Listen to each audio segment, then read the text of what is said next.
Oui, pour revenir sur la sécurité relationnelle, suite à la vidéo qu'on a déjà faite, quand Enguerrand expliquait là, le tiraillement entre deux parties qui tirent chacune d'un côté et que ça peut devenir explosif, nous, dans notre posture thérapeutique, ce qui m'est venu en l'écoutant, c'est que justement, c'est quand j'observe ça de l'autre, que ça me fait peur à moi, c'est que je sens que son truc, il est bizarre.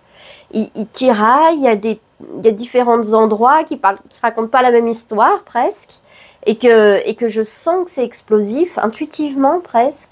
Et ça, c'est quelque chose qui fait peur à observer, qui fait peur dans une posture thérapeutique.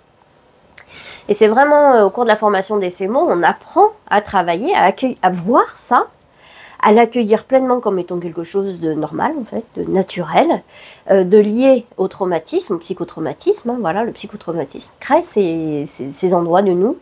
Et du coup, à travailler, j'ai envie de dire, tranquillement, c'est-à-dire prendre son temps, aussi certainement refléter. Je vois qu'une part de vous a envie de s'en sortir, et je vois qu'une part de vous se cache, par exemple.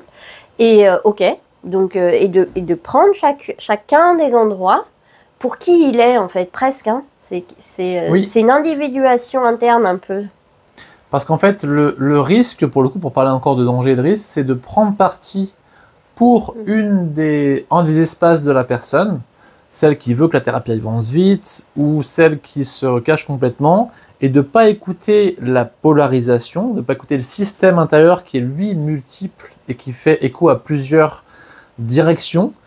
Et quand on n'écoute pas cette systémique intérieure, le danger vient.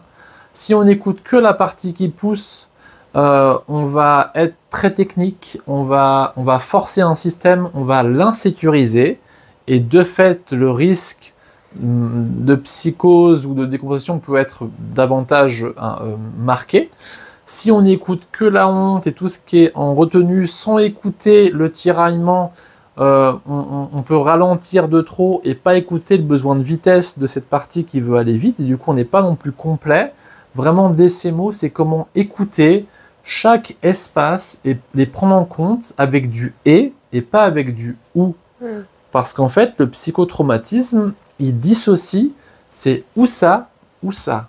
Alors que l'endroit de présence thérapeutique, que Schwartz appelle le self, c'est un lieu de et.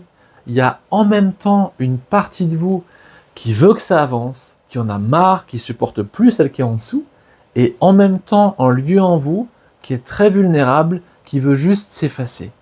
Et ça coexiste en vous et c'est bienvenu. Et dès qu'on met du et, qu'on met du bienvenu, ça apaise, ça dépolarise et ça diminue, ça enlève le risque en fait de pathologie derrière.